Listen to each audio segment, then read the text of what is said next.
Hey gang, it's me, Dr. Steve. A happy Monday to each and every one of you, but I can tell you who's not happy, and that is the Democrat Party.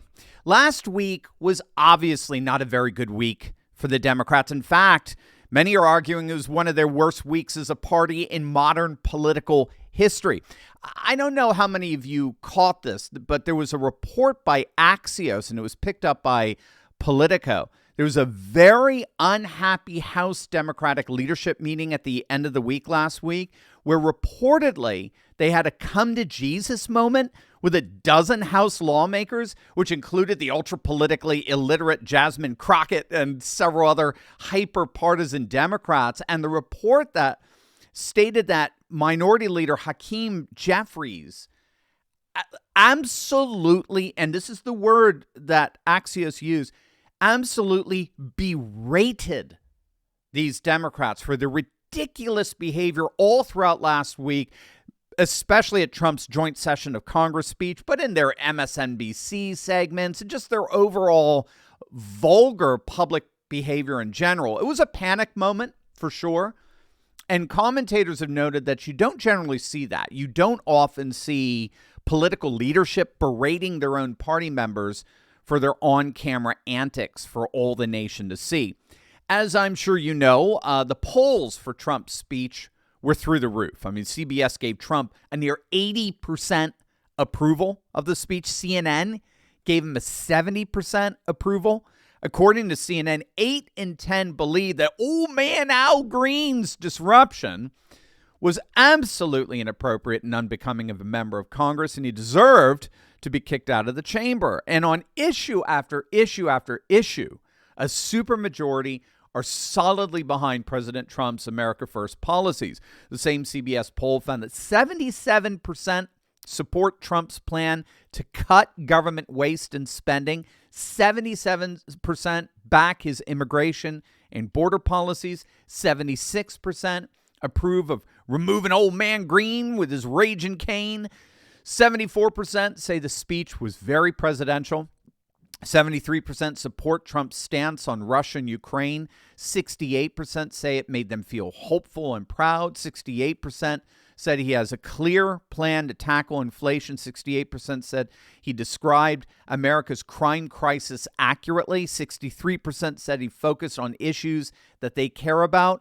And just in case you thought that that was like the MAGA faithful watching the speech, that same CBS poll found that only 51% of viewers identified as Republicans, suggesting that Trump's message resonated far beyond his own base. So while last week was a rousing success for Trump and America First, it was at the same time a public relations disaster of epic proportions for the Democrats. And so it's no coincidence that everywhere you look today, there is article after article after article absolutely torching the Democrats, torching their leadership, torching their membership, torching their total breakdown in any coherent messaging.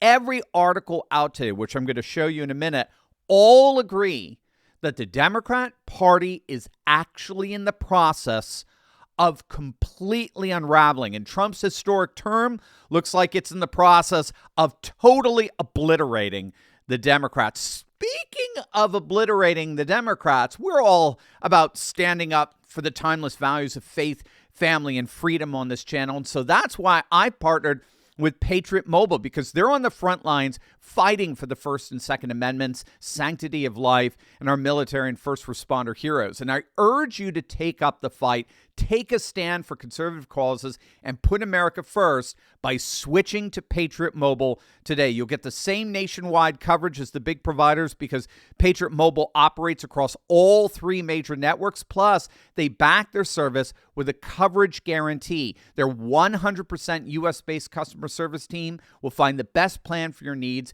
Keep your number, keep your phone, or you can upgrade. Go to patriotmobile.com/Turley Talks or give them a call at 972-PATRIOT. That's 972-PATRIOT. Right now, get a free month when you use the offer code Turley Talks. Don't get fooled by other providers pretending to share your values or have the same coverage. They don't and they can't. Join me, switch to America's only Christian conservative mobile provider, Patriot Mobile, today. Take a look at this piece by the Chicago Tribune's John Cass. The Democrats are locked in their own hell.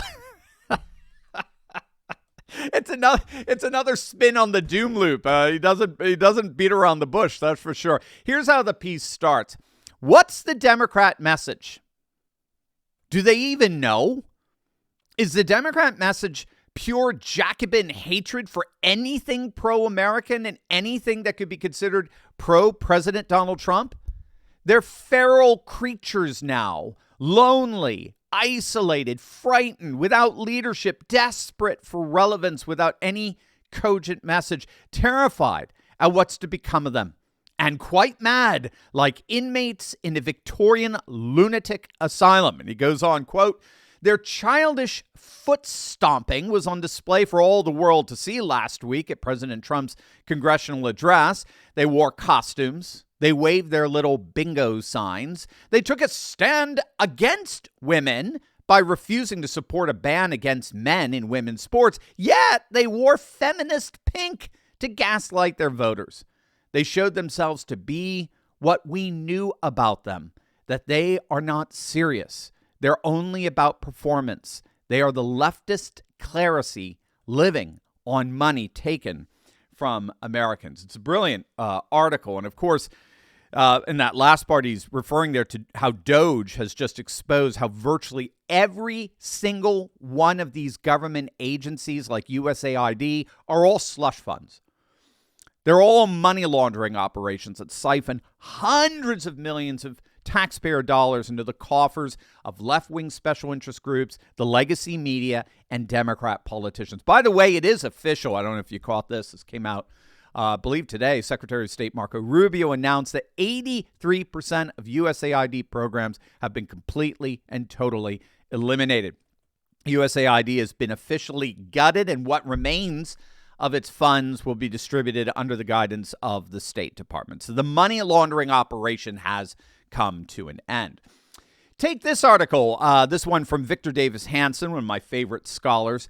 Hatred blinds the Democrats to their own unpopularity. It's an excellent article expounding on how the Democrats' unhinged public displays of lunacy, together with their doubling down on issues that only have 20% support, have placed them firmly in the absurd position of trying to defeat Trump by becoming more unpopular than he is. So if politics is largely a popularity contest, the Democrats are hell-bent on winning by losing.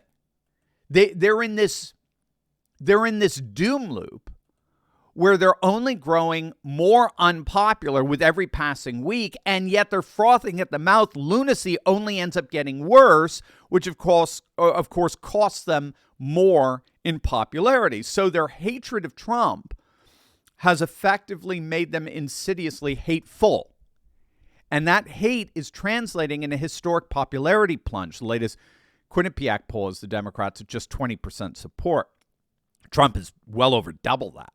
So you simply cannot defeat Trump's agenda by being more unpopular than he and that agenda are. And to make matters even worse, it looks like Act Blue, the major Democrat political action committee, Act Blue, is about to get shut down because it's so utterly corrupt. Again, DOGE has exposed Act Blue for basically being nothing more than a Democrat money laundering operation, again, with our tax dollars.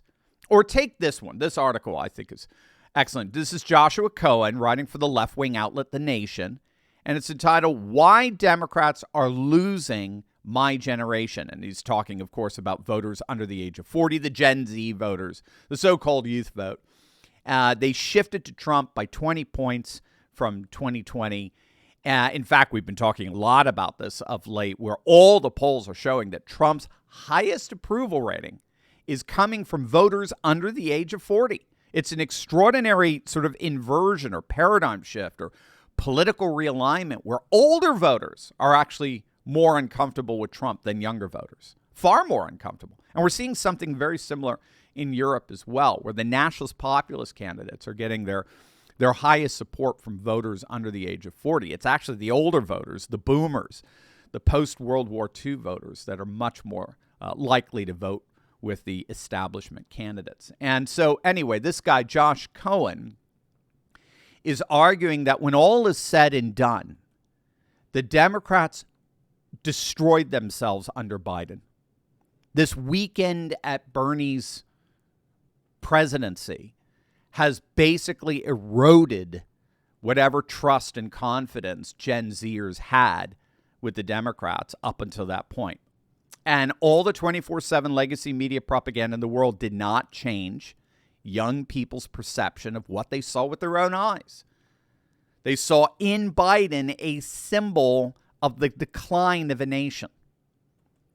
They saw in Biden that they were an economy trapped in stagflation. They saw their standards of living erode right in front of their very eyes. They saw their cost of living skyrocket. They saw their job opportunities evaporate. And here comes Trump, promising to make America great again, and the youth vote ate it up. Why not? What did they have to lose?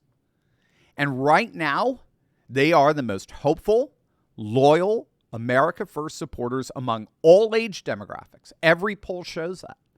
And just think how the Democrats have done literally nothing to change that perception in these last few months. All they've done is further underscore just how out of touch they are with reality, let alone with voters. So all of this is to say that as President Trump draws near to completing his second month in office of this historic administration, the Democrats continue to flail and fail. Unfortunately for them, the doom loop only appears to be getting worse. By the way, click on the link in the description below to get all these articles and tweets I reference throughout my videos emailed to you each and every day. You're going to love it. We want you to have the best resources out there to convince your family and your friends of this new MAGA super age that's rising here.